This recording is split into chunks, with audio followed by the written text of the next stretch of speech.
iri Malinda kuita sei kurudire mvura unondodzwa kuti murume mukuru uri kuuya kuzodziya mushana usvikira mushana shoma wapinda mumuromo baba Linda baba Linda Malinda urindijairira wasinzwa ndichikujairira chii iwe ndire mvura ndiwe kutondijairira uri kuitei panapa augoni kungoita zvekuita vamwe varume here kuenda kunze ukombonotsvagawo mari Malinda kuita sei I think you wakunyanya chinyanya wakuenderera Malinda uri kuenderera kugara pasi ndakazorora during the week ndiri kubasa kwandakadedzwa kumapatime kwauri kuya nei kumapatime kwacho ndiudze mosha yangu ndei mosha yako ndeyekuti you're not providing enough for us wakanditorerei kumba kwedu korosvika kunondichengeta unotadza nei kungoita zviri kuitawo vamwe varume vatinotoziva unotadza nei naye baba zvakaita magirlfriends chirega uda undinzwa manje murume mukuru ungauye ogara pamushana apaona zvinhu zvako ndezvekungojekera murume mukuru ungagara pa3-legged chair une shuwa here endaka kunzoko umbonotsvagawo zviri kuitawo vamwe varume what's your problem ndikutaura newe Malinda usaramba uchienderera wasinzwa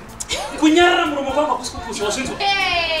pese pandoenda kubasa paya pandoenda kubasa mufiriji chigara yakazara muchidya muchitaza wakambonedzwa chikonorera chikafu kana chimwe chinhu saka ndichiri kudya here izvozvo wakashanda kudhara ndodya izvozvo pane zvandakaita hapana chaurikuwaneke zvine chiri kutadza kumboitawo side hustle chiinai baba Linda side hustle chaiyo tiwanewo ini ndikaendawo kumusika iwe woenda kwaunoenda tiwana mari tese Malinda ndiwe uri kubvunza side hustle yes icha unochitora mbero randakabva naro kunzeri asatibata bhero ripi regore ripi muvharadhongi iwe ndoonoti kwanzi night dress iri undikwanire iwewe kurumidza unotsvaga mari ukozvikuita vamwe varume atinotoziva panapa inanotsvaga mari uzoda kupomera makambani enyu ndiani asingazivi kuti makambani izvozvi ari kuhafura masalary because of covid womablema wakangoti zete ipapapa unofunga zvinhu financially tinova stable sei wakangogara ipapa zimurume zikuru apa hona shaka zvako shaka chaiwo unowacha nguva yezvinhu zvako izvi